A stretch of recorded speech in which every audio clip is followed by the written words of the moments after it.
Que faire dans les moments où on est complètement down? Vous savez, ces fameux moments où on a l'impression qu'il y a tout qui s'écroule, où on se dit: «Mais c'est pas possible, il y a tout qui va s'arrêter», enfin voilà, où on enchaîne les mauvaises nouvelles ou les situations qui sont hyper anxiogènes, où on a l'impression qu'en fait on va pas s'en sortir et que le ciel, nous tombe sur la tête.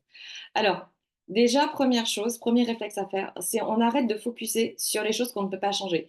Il y a des événements, il y a des choses sur lesquelles on n'a pas le contrôle, qui sont indépendants de nous-mêmes.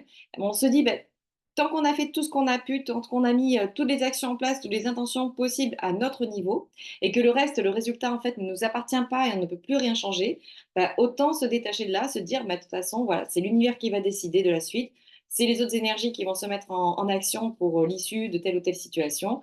Et comme je ne peux plus rien faire pour ça, c'est plus la peine d'y porter attention, je vais aller faire autre chose. Et c'est quoi se faire autre chose? C'est se dire, ben là, je vais prendre un temps pour moi, pour me poser. Donc, quand on voit que voilà, l'anxiété elle commence à venir, que la peur elle vient, qu'on se sent envahir par toutes les mauvaises idées, le sabotage, enfin tout ce qui peut nous pourrir la tête, eh ben, du coup, c'est de se poser, de se dire, allez hop, je vais faire une activité qui, moi, me fait du bien. Qu'est-ce qui me fait du bien? Bah, si c'est d'aller marcher, je vais marcher. Si c'est faire du vélo, je vais faire du vélo. Si c'est faire de la peinture, de la musique, peu importe.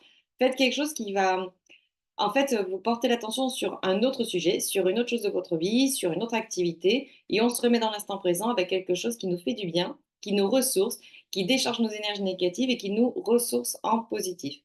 Et c'est dans ces moments-là où on va commencer à se relâcher, à ne plus être dans, le brouillard, les idées noires et cetera. On va se détendre, on va faire de la place dans sa petite tête et c'est là qu'il y a des solutions qui vont voir venir.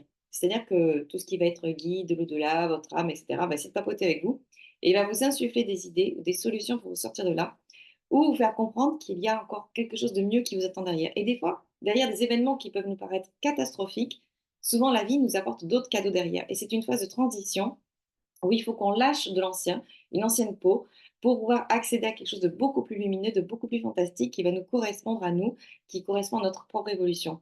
Et du coup, quand on va se faire ces activités qui nous font du bien, où on va poser le mental, on va se retrouver en soi, c'est là qu'effectivement, on peut avoir des fameuses illuminations, on peut pas dire ça comme ça, mais des idées de génie, ou des intuitions, ou des choses qui nous viennent, et on se dit, ça y est, je sais comment faire, ou je sais vers où aller, je sais comment me sortir de ça, j'ai trouvé d'autres solutions, de quoi contourner les problèmes, et cetera, et cetera. Voilà, c'était le petit conseil du jour. Je vous dis à très vite. Ciao, ciao.